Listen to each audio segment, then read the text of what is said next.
आज मैं अपनी इस वीडियो में बात करूंगी कि मैंने संसार को गुरु क्यों माना है। आज आपको मैं बताना चाहती हूँ कि मैंने संसार को गुरु तो बचपन से ही मान लिया था। जब मैंने अपनी माँ को और अपने बाप को देखा था और घर के लड़ाई झगड़े को देखा था, घर के प्यार को देखा था और कैसे ये सब जीते हैं, और मैंने मेरे दिल में ये विचार आया था कि मैंने ऐसे नहीं जीना। मैंने क्यों उनके जीने को नापसंद किया था और मेरे दिल में क्यों था कि मैंने इन लोगों की तरह नहीं जीना।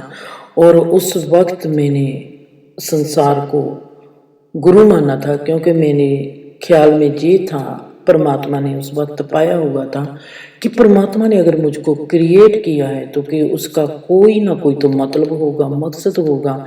उसने क्यों मुझको बनाया। मैं आसमान की ओर देखकर कहती थी कि परमात्मा तुमने मुझको ऐसा क्यों बनाया, तुमने मुझको संसार में क्यों भेजा, जी तेरा संसार क्या है। फिर मेरे दिमाग में आया कि अगर मैं संसार में जीना नहीं चाहती, संसार मुझको पसंद नहीं, बीबी की बापूजी की रहनी बहनी मुझको पसंद नहीं, मेरे घर का जो माहौल है मुझको वो पसंद नहीं, तो जहाँ पर मैं क्या करने आई हूँ, इसका मतलब है कि जो मेरे गुरु हैं मुझको कुछ सिखाएंगे। मतलब यह है कि संसार को गुरु तो मैंने बचपन से ही मान लिया था, पर आज फिर हम अपने इस गुरु को नमन करते हैं, नमस्कार करते हैं, अदाब करते हैं, सजदा करते हैं और इसके कदमों में माथा टेकते हैं। जे हमारा गुरु, मेरा गुरु क्यों है, इसका हर हिस्सा बहुत ही लाजवाब और बेमिसाल है। अगर सुख के हिस्से में दिख जाऊंगी, खूबसूरती के हिस्से में जाऊंगी, तो उसकी भी कोई भी मिसाल ही नहीं, लाजवाब है। अगर मैं इसकी तकलीफ वाले हिस्से में जाती हूँ तो वहां पर भी इसका कोई जवाब नहीं, बेमिसाल है। और अब मैं अपनी औकात की बात करती हूँ।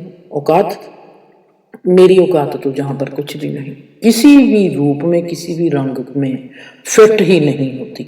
अगर खूबसूरती को देखती हूँ वहां पर भी बस मुझको नहीं पता मुझको क्या हो जाता है। अगर देखती हूँ तकलीफ वाले हिस्से को, वहां पर भी हम नहीं रहते। तकलीफ भी मेरे पर वो ही असर करती है जो खूबसूरती मेरे पर असर करती है। चाहे आज मुझको कोई तकलीफ नहीं है, पर फिर भी जो मेरे आले दुआले का संसार है वो तकलीफ से भरा हुआ है। और मैं देखती हूँ कि जिस तकलीफ को, इतनी तकलीफ को जीते कैसे हैं। तौबा तौबा तौबा। और इस जे तकलीफ का इलाज क्यों नहीं करते। हमारे सिर में दर्द है, अगर हमारे हाथ में कांटा लगा है तो हम कैसे, हमारे को चैन नहीं आता, हम कैसे निकालने जाते हैं। अगर मेरे में कई चीज खो जाती है, हम कैसे निकालने जाते हैं, हमको आराम नहीं मिलता। हमारी दांत में दर्द होता है, हमको आराम नहीं मिलता जब तक हम पेन किलर नहीं ले लेते। हमारे में एक तड़फ न लगी रहती है।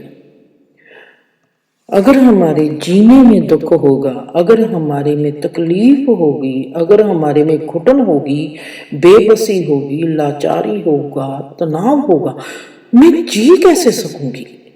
मेरे को तो ये तकलीफें वैसी ही दिखाई देती है जैसे मेरे सिर में दर्द है और मैं भाग कर किचन में जाती हूँ और वहां से पेन किलर उठाती हूँ और लेती हूँ।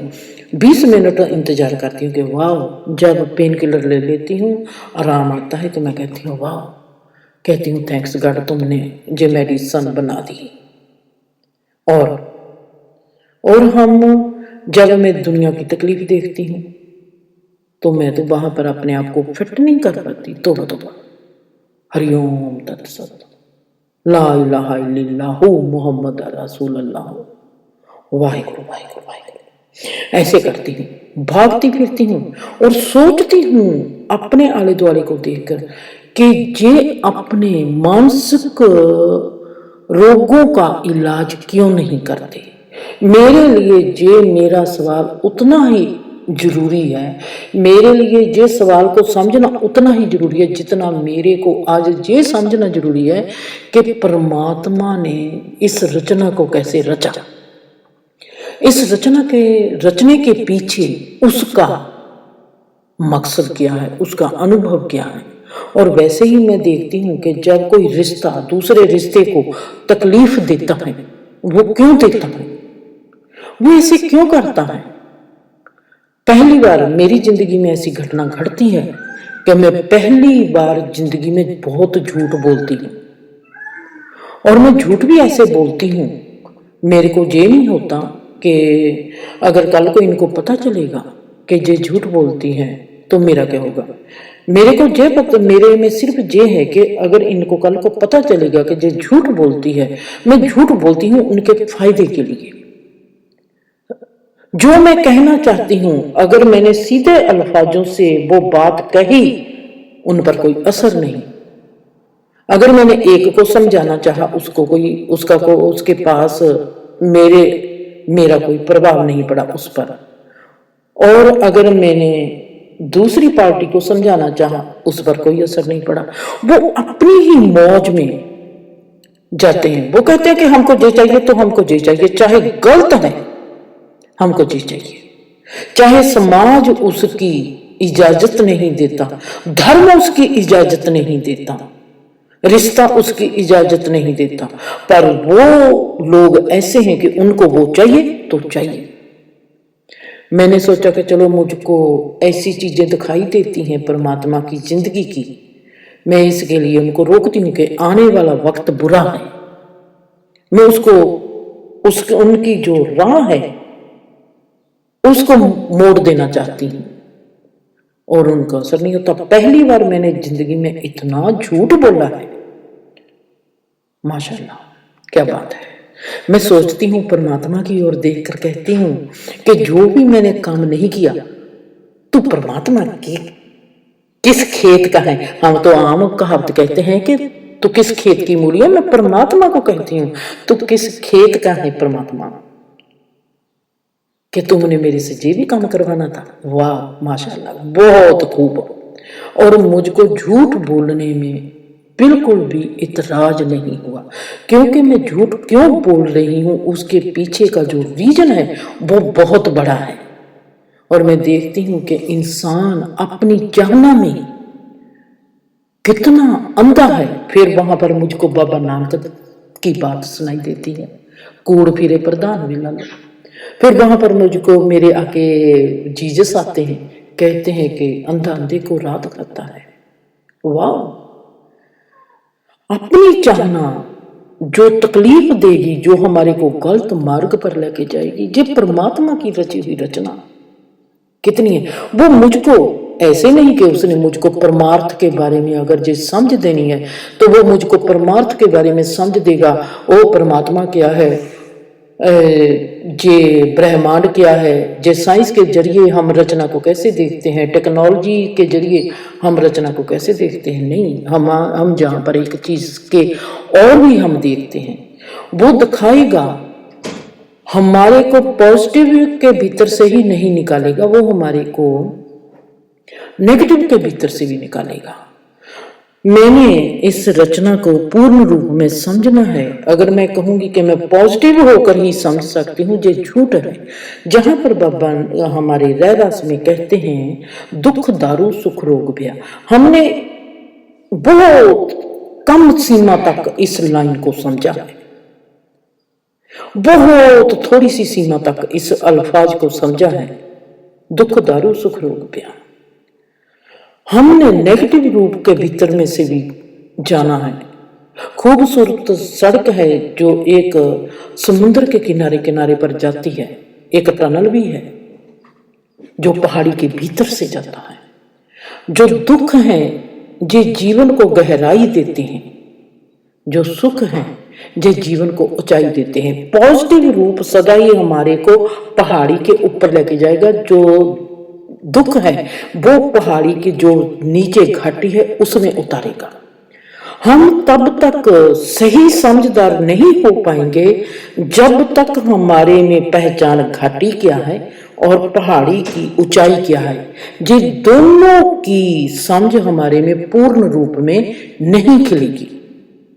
मैं कहूं कि मैं तो परमात्मा की तरफ जा रही हूं, अब मुझको ऋषि मुनियों को ही जानना है। ये गलत है, ये पूर्ण विद्या नहीं है। पूर्ण विद्या मेरी तब होगी जब मुझको ये पता चलेगा एक ऋषि कैसे बनता है और एक इंसान चोर कैसे बनता है।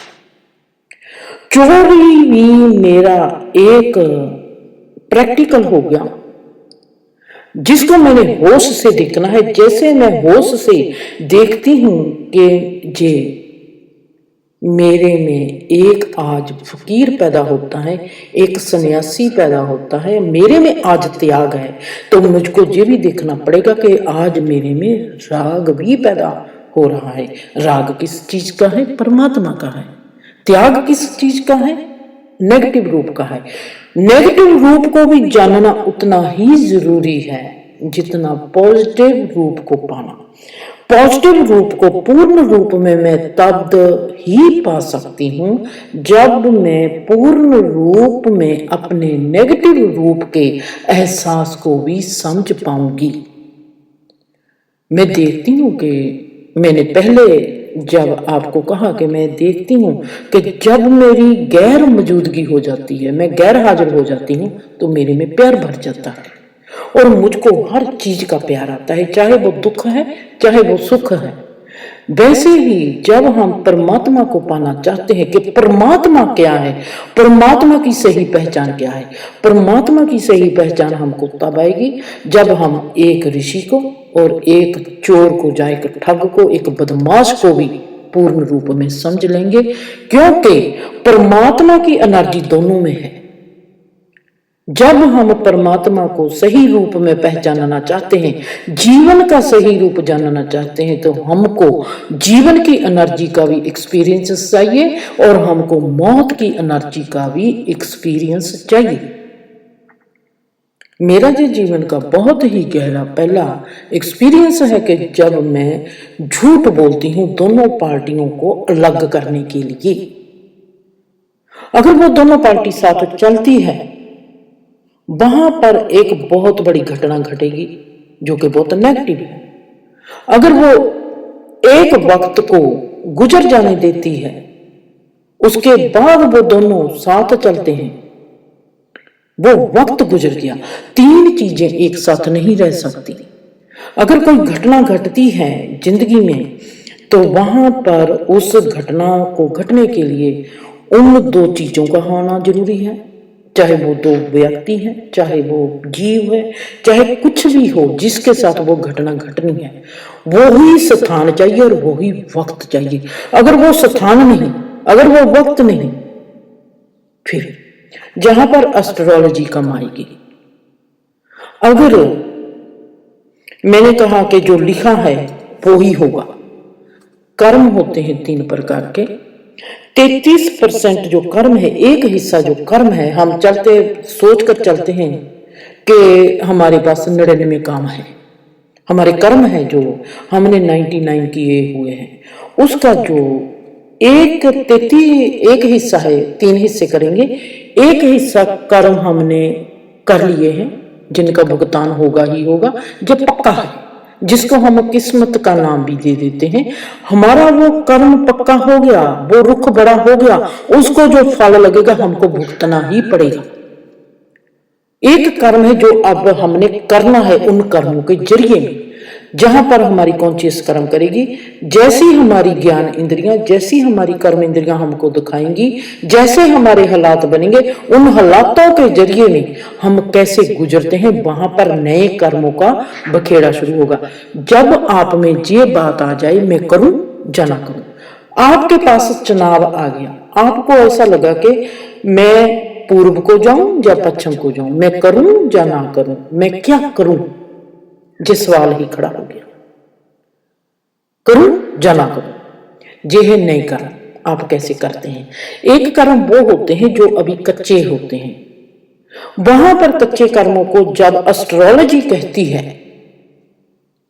कि आप ऐसे करो, ग्रह बदल जाएंगे, वो कर्म है जो अभी कच्चे हैं, उनका फल अभी नहीं आया, उनके फल को हम रोक सकते हैं। और मैंने जो अच्छी तरह से देखा है अपने अनुभवों के जरिए, मुझको पता है कि आप मेरे बहुत सी वीडियो का इंतजार करते हैं और मैं उन वीडियो को, मेरे पास इतने एक्सपीरियंस है कि मैं पता नहीं मुझको चलता कि मैं कब कौन सा एक्सपीरियंस को बयान करूंगी। फिर मैं आपने को जैसे बताया कि पहली बार मेरा ये एक्सपीरियंस है कि मैं वाकया ही बहुत झूठ बोली हूँ। और जैसे मैंने आप लोगों को पहले कहा था कि 3 महीने मेरे में ऐसा रहा कि मेरा दिल करता था कि मैं चोरी करूं, चोरी करूं, चोरी करूं। और मैं जहाँ भी अपनी दोस्त के रूपा के घर में जाती हूँ, रूपा मेरा चोरी करने को बहुत दिल करता है। मैं कहती थी या तो मैं चोरी करूं, या कोई मेरी चीज को कोई चोरी करके ले जाए और मैं उसको पकड़ लूं, फिर मैं देखूं कि मेरे पर क्या गुजरती है। कम वक्त परमात्मा कहता है, वो भी मेरे रास्ते पर ऐसे आता था। वो कहता था ओके तुमने चोरी करनी है। मेरी रूह में था कि मैं चोरी करूं करूं करूं, और मैं चोर बनना चाहती थी, चोरी करना चाहती थी। चोर कैसे चोरी करता है, और मैं चोरी करना चाहती थी। कभी मेरा दिल करता था किसी के घर में जाने को, क्या चीज चोरी करूं। बाथरूम में चल जाती हूँ, इस जहां पर क्या है चीज उठाने के लिए मैं उसको उठा लूं। पर मेरे में ये था कि मैं अपनी दोस्त के घर जाती हूँ, भाई के घर जाती हूँ, उनको कहती हूँ कि मेरा चोरी करने का मूड है, मेरे पर ये भूत सवार है कि मैंने चोरी करनी ही करनी है। 3 महीने में इस मसले में ऐसे रही कि मैंने चोरी करनी ही करनी है। और अब मैं कहती हूँ कि पहली बार मैं इतना झूठ बोली हूँ सिर्फ जिंदगी को एक को बचाने के लिए कि इन लोगों की में से किसी की भी जिंदगी खराब ना हो। और मैं आपको ये भी कहती हूँ रिजल्ट वही निकलेगा जो मेरे में एहसास है, जो मेरे में हंसी आ गई है, मेरे में एक मुस्कान आ गई है। पर वो लोग मेरी बात नहीं माने और मैं झूठी भी बनी हूं, और मैंने झूठ बोलना भी बहुत है, क्योंकि ये जीवन एक ऐसा खेल है जहां पर मैं देखती हूं मैं क्या कर सकती हूँ। मैं सिर्फ संसार को गुरु मान सकती हूँ, ये मेरा गुरु है, और मैं सिर्फ जी सकती हूँ उस खुदा की पनाह में, प्यार की पनाह में, सब्र की पनाह में। इसकी संसार की किसी भी की पनाह में मैं नहीं जी सकती। और कैसे जे संसार जे लोग जीते हैं एक चाहना की पनाह में, एक तकलीफ की पनाह में, एक दुख, फिक्र, बेबसी, घुटन और तनाव की पनाह में आप कैसे जी लेते हैं, कैसे? और मेरे से नहीं जिया जाता। मैं अपने आप को खुश तबीयत रखना चाहती हूँ, तंदुरुस्त रखती हूँ और आजाद रखती हूँ। मैंने इनमें से किसी की पनाह में नहीं जीना। मैं सुख की पनाह में जी सकती हूँ, आजादी की पनाह में जी सकती हूँ। तोबा तोबा। इस करके मैं इस संसार को गुरु मानती हूँ कि जो दुख तकलीफ की पनाह में जीता है और कभी भी अपनी दुख तकलीफ का इलाज नहीं करता। और हमारे को तकलीफ होती है, सिर में दर्द होता तो भाग कर पेन किलर लेते हैं। और जो मौत है, इतना सुंदर संसार है जिसने हमारे को सबसे बड़ी तकलीफ देनी है, हमारे से हमारा रिश्ता नाता सुंदर संसार हमसे छीन लेना है, हम उसका कभी भी इलाज नहीं करते। कैसे, क्यों नहीं कर पाते, क्यों नहीं करते? जो कि सबसे आसान है हमारे ही भीतर है। हमको किसी की पनाह में जाना नहीं पड़ेगा, हमको खुद की पनाह में ही जाना पड़ेगा। हमको किसी डॉक्टर के पास नहीं जाना पड़ेगा, हमको हमारे पास ही जाना पड़ेगा। और हम वो इलाज जो सबसे आसान है, जिससे तमाम जीवन के दुख दर्द दूर हो सकते हैं, हम वो इलाज नहीं कर पाते। तो कैसी जो संसार इतना महान है, तकलीफ झेलने में, दुख झेलने में, फिक्र झेलने में, बेबसी घुटन हाय हाय करने में इतना महान है, उतना महान जो बाही बाही गुरु करने में नहीं है। और ऐसे संसार को मैं गुरु मान सकती हूँ, पर इसको मैं माथा टेकर प्रे हो सकती हूँ कि आप महान हो, मेरी आप मैं आप में पनाह नहीं ले सकती। मेरी पनाह है उस सृजनहार में, उस रचनहार में। तो और जे सवाल मेरी समझ से बाहर है कि जे संसार अपने आप को सुखी क्यों नहीं करते, लोग क्यों नहीं करते? जिनकी तकलीफ इतनी बड़ी है, वो तकलीफ में ही पनाह क्यों लेते हैं? तो बताओ। इस करके मैं इस संसार को अपना गुरु मानती हूँ, जिसने मुझको सिखाया कि तू कभी भी मेरी पनाह को कबूल नहीं करना।